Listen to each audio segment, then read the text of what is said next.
네, 우리는 에스겔서의 긴 역사적 서술의 본문을 읽고 있습니다. 잊지 말아야 합니다. 왜냐하면 선지서가 이제 호흡이 길어요. 그래서 본문에 집중하다 보면 전체 그림을 놓치기 쉬운데, 지금 이 배경은 바벨론 땅에 끌려온 이스라엘의 유민들이 하나님의 심판의 대상이지만, 그러나 그들을 하나님은 남은 자로 여기시고 바벨론 땅에서 정결하고 순결한 자기 백성을 만들기를 원하시는 거죠. 그래서 저 예루살렘 성전, 거기에 있는 다윗의 엉터리 후손이 소망이 아니라 오히려 지금 바벨론 땅에 하나님의 소망이 있다는 것을 가르쳐 주시려는 거예요. 근데 그게 설득이 안 되는 거죠. 그래서 이제 7년째가 됐는데, 이 유민들 생각에는 안식년을 생각하면서 7년째가 되니까 하나님이 좀 이번에는 우리를 해방시키시겠지. 그러나 아무 일도 벌어지지 않자 이제 에스겔이가 와서 질문하는 거죠. 그때 하나님께서 어떤 질문이 중요한 게 아니라 질문하는 사람이 중요하다. 그렇게 말씀하시면서 하나님이 지금 해줄 수 있는 말은 그 장로들, 바벨론에 있는 이스라엘 유민들 역시도 마음속에 숨은 우상과 죄악을 품고 있는 거예요. 하나님께서 뭐라고 그러시냐면 아직도 너희들은 내 앞에 진노의 대상이다 하는 거예요. 그러시면서 지금 긴 역사를 서술하시는 거죠.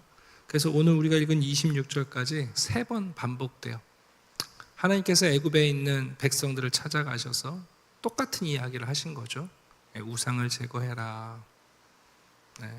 그리고 애굽의 헛된 가치관이 아니라 하나님만 섬겨라. 그런데 여러분, 그렇게 안 했다는 거예요. 그래서 여러분, 우리가 읽은 26절까지 오게 되면 3번 하나님이 분노라는 말을 반복하세요. 무슨 얘기예요? 이스라엘의 반복되는 역사 속에서 이스라엘 백성들은 하나님의 언약을 늘 어겨왔어요. 애굽에서 그 애굽의 우상을 포기하고 죄악을 내려놓으라고 해도 그거 품고 나왔고, 하나님께서 분노하시지만 자기의 이름을 위하여 그들을 구원하셨다는 거 아니에요? 하나님은 약속하셨거든요.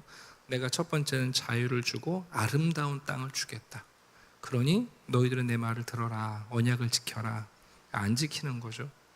하나님 입장에서는 진멸하고 싶은 진노가 있으시지만, 하나님은 이 이스라엘만 생각하시는 게 아니라 이스라엘을 대하시는 하나님을 지켜보고 있는 이방 민족을 지금 보고 계신 거예요. 그래서 이스라엘 백성들이 거룩해서가 아니라 하나님의 이름의 명예, 그 영광의 이름을 위해서 하나님께서 완전히 진노하시지 않고 부분적 진노를 하시는 거예요. 그 이야기가 지금 이스라엘 역사 속에서 반복되어 나타납니다. 이제 오늘 10절부터는요 애굽 땅에서 나왔습니다만 광야에 도착했을 때 또 그 광야에 나온 백성들과 하나님의 언약을 맺으시죠. 이번에는 어떤 약속을 주시냐면 시내산에서 하나님의 규례와 그리고 하나님의 율례를 주세요. 근데 이 규례와 율례는 그냥 법이 아니에요. 뭐라고 되어 있냐면 삶을 얻을 율례예요. 하나님이 주신 규례와 율례는 우리를 괴롭히시거나 우리를 여러분 감시하시려는 게 아니라 진짜 삶을 살 수 있도록 하나님이 율례와 규례를 주셨어요. 그러니까 너희들은 율례와 규례를 지키면 내가 너희들에게 주고자 하는 하나님의 백성의 삶을 얻을 거다. 그러시면서 오늘 본문을 보면 그 율례와 규례 가운데 안식일을 강조해요. 이 안식일은 우리가 1절에서 7째 해라는 그 안식년과 매칭이 되는 거죠. 여러분, 안식일이 왜 그렇게 중요하냐? 안식일은 이스라엘 백성들이 하나님의 백성이라는 아주 독특한 차별성을 가져다 주는 거예요. 여러분, 고대 근동에도 달력들이 있습니다. 근데 고대 근동에 바벨론이나 가나안의 우가릿의 달력들을 보면 딱 2가지만을 반영해요. 첫 번째는 옛날 달력들은 전부 다 음력이었어요. 태양이 아니라 달을 중심으로, 농경 문화였기 때문에 달을 중심으로 달력이 만들어져 있고, 또 하나는 농경 중심으로 달력이 만들어져 있어요. 그러니까 달을 숭상하고 그다음에 농사라는 풍요가 그들의 시간 계획의 근거예요.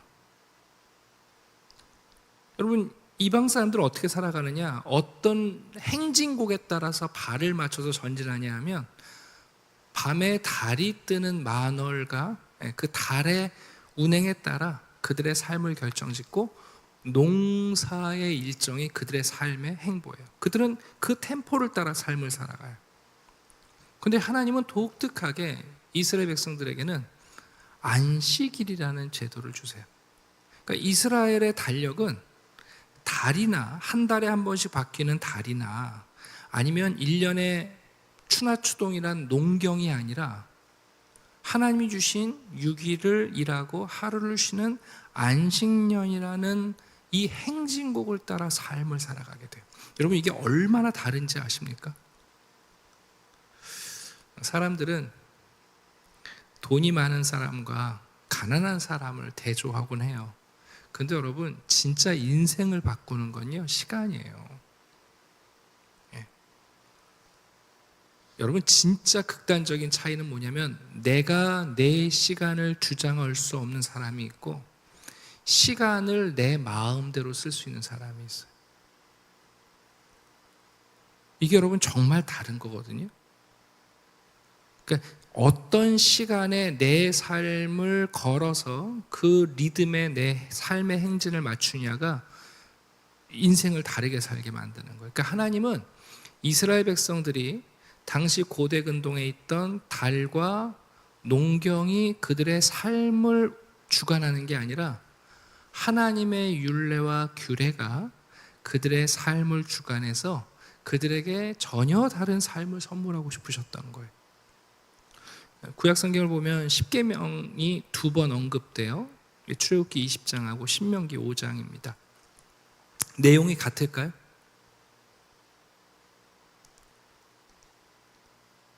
출애굽기 20장에 나오는 십계명과 신명기 5장에 나오는 여러분 십계명의 내용이 같을까요? 근데 규정 자체는 같은데 그 규정의 근거가 되는 해석이 살짝 달라요. 나머지 계명들은 다 동일한데 유일하게 안식일 계명에 대한 해석이 달라져요. 출애굽기에서는 하나님께서 광야에서 출애굽의 십계명을 주시면서 6일은 일하고 하루는 안식하라. 왜 그래야 됩니까? 그 근거로 하나님의 창조를 이야기하세요. 하나님께서도 6일을 일하셨고 하루를 쉬었다는 걸 이스라엘 백성들의 안식의 규정으로 정하세요. 이게 무슨 얘기예요? 한 달에 한 번씩 바뀌는 달이 아니라 광야에서 농사 안 짓잖아요. 광야 생활할 때 여러분 농사를 안 짓잖아요. 그러니까 그들은 어떤 템포, 어떤 시간을 따라 움직여야 되냐면 하나님이 세상을 창조하신 창조의 원리에 따라 삶을 구성하라는 거예요. 그런데 여러분 이 5계명이 이 4계명이 신명기 5장으로 가게 되면 똑같은 안식일 규정인데 근거의 내용이 바뀌어요. 너희들 6일은 일하고 하루를 쉬어라. 왜냐하면 이제 가나안 땅에 들어가면 여러분 만나 멈추잖아요. 농사 지어야 되지 않습니까? 그럼 또 백성들이 어떻게 될까요? 누구 달력을 쓰기 쉬워요? 그렇죠. 가나안 달력을 쓰기 쉽죠. 그러니까 하나님께서 신명기 5장에서는 안식일 규정을 주시면서 그 밑에 보면 왜 안식일을 지켜야 되느냐? 너희를 하나님이 애굽에서 구원하셨다는 것이 안식일의 근거가 돼요. 굉장히 중요한 거예요. 왜 우리 그리스도인들은 저 안식교인처럼 유대인처럼 안식일인 토요일이 아니라 주일을 지킵니까? 여러분 십계명의 법은요 고착되어 있는 것 같아요. 그러나 적어도 안식일의 이 날에 대한 규정은 계속 변화하는 계시의 점진에 의해서. 그래서 우리 주일날 우리는 왜 주일날 예배를 드리냐고요? 참된 안식을 가져오신 예수 그리스도의 부활의 날이요, 성령님이 우리를 찾아오신 날이에요. 그래서 여러분 우리 안식일이 아니라 우리 주일 지키는 거예요. 네. 근데 이게 얼마나 중요한 거냐면 여러분이 한번 생각을 해보세요. 이스라엘 백성들이 여러분 애굽에서 종살이 할 때 빨간 날 있었겠어요? 없었겠어요? 요즘은 우리는 6일 일하고 하루 쉬라고 그러면 일해야 되는데 하루 쉬게 한다고 뭐라고 할지 모르겠지만, 여러분 이스라엘 백성들이 정말 파격인 거예요. 애굽에서는 빨간 날 없이 쉬는 날 없이 노동을 했는데, 여러분 이제 너희들은 내 백성이다. 그러니 내가 세상을 창조한 원리에 따라 살고, 그리고 너희들 노예처럼 살지 말고 하나님의 자녀처럼 살라는 게 이 안식의 규정에 있는 거예요. 그래서 지금 삶을 주는 규례와 율례를 말씀하시면서 그 중에 가장 대표적인 게 뭐냐면 거룩한 안식일에 대한 규정을 얘기하시는 거예요. 그러니까 이 안식일은 이스라엘의 역사 가운데 늘 하나님과 이스라엘 백성들의 논쟁거리예요. 하나님이 왜 시간만 나면 안식일을 지적하시냐면, 그 안식일은 이스라엘 백성들을 괴롭히려는 게 아니라 세상과 다른 삶을 살게 하는, 진짜 삶을 살게 하는 비밀이 거기에 있거든요. 너희들이 내 백성이라면 내 달력을 지키라는 거예요. 여러분 그 섬이나 어촌에 가시면 교회에서 매년 하는 달력이 달라요. 혹시 아세요? 우리는 달력 그림 예쁜 거 뭐 이런 것 보잖아요. 근데 항상 그 시골 교회 가면 어촌, 저도 처가댁인 부안에 가면 거기 달력이, 교회 달력에 보면 거기 항상 한자로 그 만조 있죠? 그 달력이 꼭 있어요. 왜요? 그게 그분들의 삶의 중심이거든요. 여러분 달력이란 거 되게 중요한 거예요. 우리가 시간을 어떻게 쓰느냐 하는 것은 우리가 어떤 리듬에 따라 우리의 삶을 행진하느냐를 결정하는 거예요. 4분의 3박자가 음악에 나오면 춤곡, 왈츠를 추게 되는 거고요. 여러분 그렇지 않습니까? 그래서 이 안식일이 여러분 얼마나, 지금 여기 보시면 생명을 주는 안식일, 생명을 주는 규례, 이렇게 자꾸 말씀하시는 거예요. 근데 여러분 이스라엘 백성들 어떻게 합니까? 하나님의 백성의 본질적 요소인 이 안식일을 이스라엘 백성은 지키지 않습니다. 그래놓고 여러분 이제 와서 7년 됐으니까 하나님이 우리를 해방하시지 않을까. 얼마나 알량한 거예요, 여러분. 그러니까 하나님 지금 예를 드시는 거예요. 너희들 조상이나 너희들이나 똑같다. 1세대였던 애굽에 있던 사람들, 이제 그들은 광야에서 죽고 하나님께서 진노하셨지만 어떻게 하셨다고 그래요? 우리 13절 보시면 나의 규례를 멸시하였고 나의 안식일을 크게 더럽혔으므로 내가 이르기를 내 분노를 광야에서 그들에게 쏟으면 멸하리라 하였으나, 또 14절 내 이름을 위하여 내가 달리 행했다. 내가 멸하려고 했는데, 그러나 언약의 한 당사자인 하나님 자신의 이름을 위해서 완전히 진멸하시는 게 아니라 제한적 심판만 하셨다는 거예요. 그래서 1세대는 광야에서 죽고 그 다음 세대들에게 약속하신 가나안 땅을 들이시는 거죠. 자, 또 16절을 보면 그런데 여러분 그들은 또 어떻게 해요? 그들도 마음으로 우상을 따라 나의 규례를 없인 여기고 나의 율례를 행하지 아니하고 나의 안식일을 더럽혔다. 그러나 내가 그들을 아껴서 아주 멸하지는 않았다 하고 말씀하세요.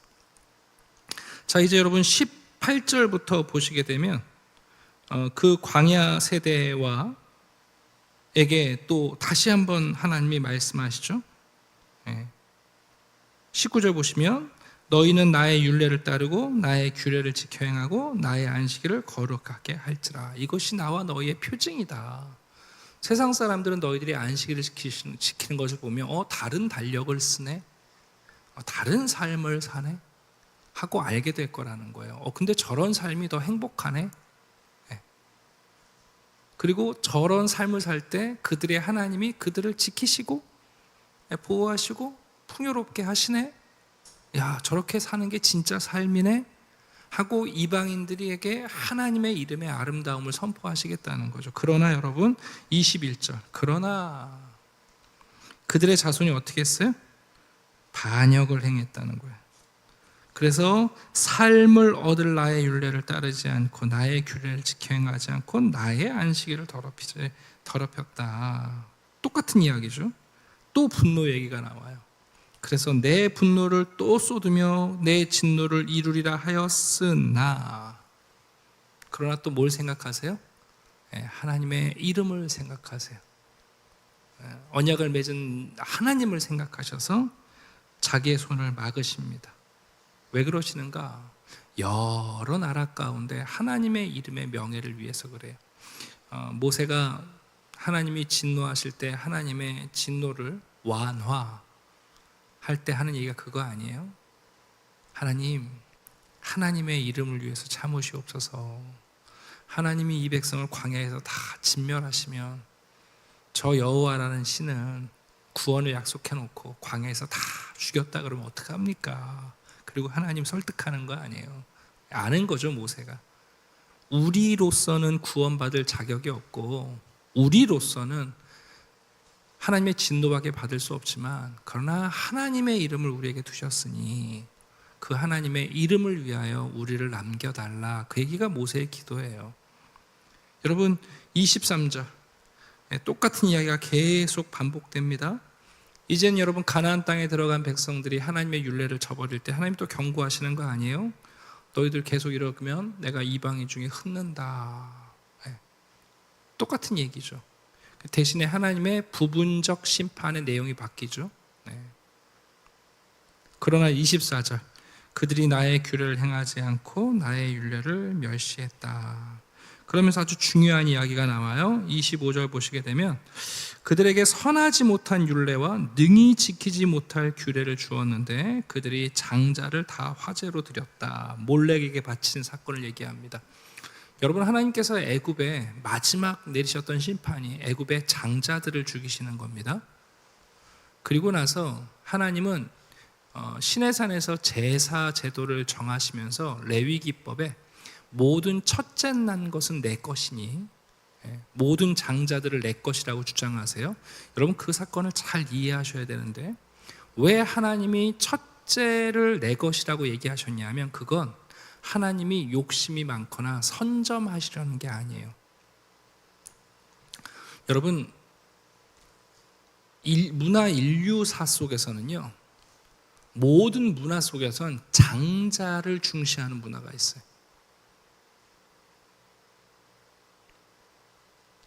그래서 그 장자가 우상이 되거나 권력의 집중을 받게 돼요. 여러분, 이게 되게 중요한 얘기예요. 그래서 보통의 모든 문화 속에서는 장자 중심의 문화가 움직여요. 근데 하나님께서 애굽에서 누구를 치셨어요? 마지막에 장자를 죽이시고, 그리고 하나님이 이스라엘 백성들에게 너희 이스라엘 백성들의 장자들은 살지 않았냐? 장자 다 내 거다 하시는 말씀은 하나님의 선점하시는 욕망이 아니라 그 장자가 그들의 삶의 중심이 되는 우상을 깨트리시려는 거예요. 여러분, 창세기를 읽어보시면 놀라운 사건은 뭐냐면 이 장자에 대한 우상화가 창세기 4장부터 있다는 거예요. 아담과 하와가 에덴 동산에서 추방된 다음에 아마도 가인과 아벨을 낳기 전에 딸들을 낳았을 가능성이 많아요. 근데 여러분, 하와가 아들을 낳은 다음에 뭐라고 외치는 줄 아세요? 내가 득남하였다 하고 소리칩니다. 마치 대단한 일을 한 것처럼. 왜냐하면 하와는 남편을, 하나님께서 자기를 남편에게 붙여주셨잖아요. 하와가 여러분 아들을 낳고 내가 득남하였다 소리치면서 이름을 가인이라고 붙여요. 그게 뭔지 아세요? 획득이라는 거예요. 획득, 나의 소유, 나의 소유라는 거예요. 장자, 아들. 근데 여러분, 둘째 아벨을 낳고는 여러분 둘째에 대해서는 감탄이 없어요. 그리고 여러분, 둘째 이름을 뭐라고 붙였어요? 아벨이라고 이름을 붙였어요. 아벨의 이름의 뜻이 뭐예요? 전도서의 헛되다가 헤벨이에요. 창세기 4장부터 여러분 인류는 장자에게 여러분 감탄을 하고, 둘째 태어난 놈은 쓸모없어. 저건 그냥 안 개어도 돼. 근데 여러분, 놀라운 사실은요, 하나님은 반전이시죠. 가인의 제사를 받지 않으시고 아벨의 제사를 받으세요. 제가 한번 소개한 것 같은데, 이삭에게는 쌍둥이를 주시지 않습니까? 에서와 야곱. 근데 보세요, 또 이삭이 누구를 중시합니까? 에서를 중시합니다. 네. 하나님께서 어떻게 하십니까? 큰 자가 작은 자를 섬기라 그러셨지 먼저 태어난 자라고 얘기 안 하셨습니다. 네. 나중에 야곱이 눈이 멀죠. 안 보여요. 요셉의 두 아들 에브라임과 므낫세를 축복할 때 손을 크로스로 해서 축복하죠. 그때 요셉이 또 뭐라고 그래요? 아이고, 요셉이 애굽의 문화에 젖어 있죠. 얘가 장자예요. 야곱이 뭐라고 그래요? 나도 안다. 그러나 하나님의 축복은 그렇게 순서대로 오지 않는다. 여러분, 야곱의 12아들 중에 장자는요, 근친상간으로 자격을 잃죠. 여러분, 이거 잘 이해하셔야 돼요. 우리 유교 문화권에서 성장하고 문화가 익숙해온 우리 한국도 아직도 장자 문화가 있어요. 여러분, 작은 것 같지만 하나님께서 왜 이것을 우리에게 지적하시는지가, 왜 애굽에서 장자를 지시고 이스라엘 백성들 너희들 장자 다 내 거야, 장자 다 하나님이 소유하셨다는 얘기는 장자에게 물려서 돌아가는 사회의 기준을 하나님 원하시지 않는 거예요. 이스라엘의 기업은 하나님이신 거예요. 장자가 중요한 게 아니라 그 장자의 생명은 다 하나님 거라는 거예요. 근데 여러분, 이스라엘 백성이 가나안 땅에 들어가서 뭐 배워요? 또 이거 배워요. 그래서 헛된 우상에게 드리는 최고의 헌신이 자기의 맏아들을 드리는 거예요. 몰록에게, 몰록은 지금으로 말하면 만몬이거든요. 경제적 부여를 위해서 가장 큰 장자를 드리는 거예요. 미가서가 얘기하지 않습니까? 사람아, 주께서 선한 것을 보이셨나니 우리가 무엇을 가지고 하나님께 나아갈까? 수천 만만 맏아들을 드리며 하나님이 기뻐하시겠느냐? 아니라는 거라고요. 여러분, 이 에스겔서에서 우리에게 고발하고 있는 내용들은 무슨 얘기예요? 우리의 삶의 숨은 죄악과 우리들의 삶의 가치관 속에서 여러분, 하나님의 규례와 율례, 하나님의 시간, 하나님의 방식, 하나님의 섭리에 대해서 우리는 자꾸만 고의적으로 여러분 어겨요. 이게 우리가 정말 깨어있지 않으면 우리도 모르게 그냥 익숙하게 이렇게 매여 있는 거예요. 여러분들은 어떠세요? 네. 제가 말씀드린 거 뭐 안식일, 주일 어기면 안 된다 이런 얘기를 하는 게 아니에요. 주일은 어기고 지키느냐의 문제가 아니라, 그래서 예수 그리스도가 우리에게 주신 이 주일의 개념은요, 우리의 구원의 날이요, 은혜의 날이요, 회복의 날이에요. 그래서 뭐라고 그러세요? 참된 이 안식일의 규례는 무슨 예배 종교에 매여 있는 게 아니라 선을 행하고 여러분 영혼을 살리고 사람들을 사랑하는 날이죠. 지난 6일 동안은 우리가 어쩌면 달과 농사에 익숙한 템포로 살았을지 모르지만 적어도 이 안식일과 주일을 통하여 영점 조정을 하고 적어도 우리가 하나님의 백성이라는 사실을 인식하고 나의 삶의 방식들을 다시 이 시간에 맞물리는 거예요. 이게 얼마나 중요하겠어요, 여러분. 가끔 한국 교회는 너무 미국의 그 청교도, 그것도 경직된 청교도들의 전통인 주일 성수 개념이 우리에게 들어왔어요. 그래서 주일날은 뭐도 하지 말고 자꾸만 이런 게 우리에게 오랫동안 인식되어 있는데, 그냥 재미로 말씀을 드릴게요. 여러분, 칼빈이 주일날 오후에 볼링 친 건 아세요? 목사님들이 이런 건 안 가르쳐요.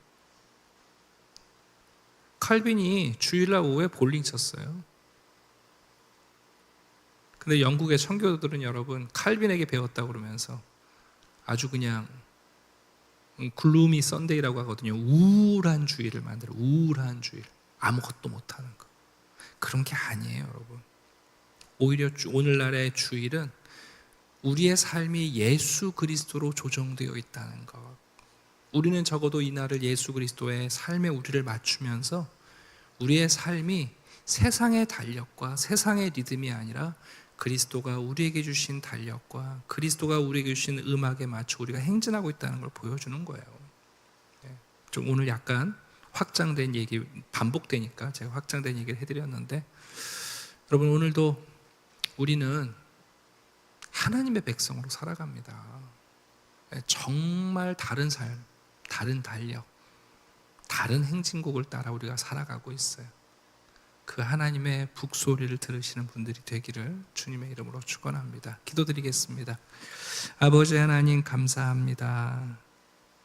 하나님은 우리가 헛된 우상과 헛된 가치관과 고착되어 있는 우리의 문화에 매여 있기를 원하시지 않습니다. 하나님보다 높아진 모든 것을 깨트리며 우리를 하나님의 백성으로 자유케 하시는 주님, 우리를 묶었던 모든 쇠사슬에 노예화된 것을 끊어내시고 하나님께서 하나님처럼 안식하며 쉬며 우리를 구원하시는 주의를 통하여 바로 예수의 삶을 살라고 우리에게 주시는 무한한 자유를 허락하십니다. 우리는 달력과 빨간 날과 휴일에 매여 있는 사람들이 아니라 예수 그리스도의 날이 바로 우리의 날이 됨을 기억합니다. 오늘도 우리에게 생명을 주시는 하나님의 규례와 율례를 따라 우리가 하나님의 백성으로 살게 하시고 우리의 심령 깊은 곳에서 헛된 우상들을 깨트리고 무너뜨리고 또 죄의 유혹과 죄의 디딤돌들을 기꺼이 내어버리는 주님을 기쁘시게 하는 주의 백성들이 되게 해 주시옵소서. 오늘도 이 세상에 하나님의 진노와 분노의 이유는 충분하지만 하나님은 세상보다 크신 자기의 이름을 위하여 오늘도 우리를 용납하시며 자비를 베풀어 주십니다. 그 은혜를 바라보며 감사하게 하시고 우리는 주님을 찬양할 줄 아는 깨어있는 성도들이 되게 해 주시옵소서. 감사드리며 예수 그리스도의 이름으로 기도드립니다. 아멘.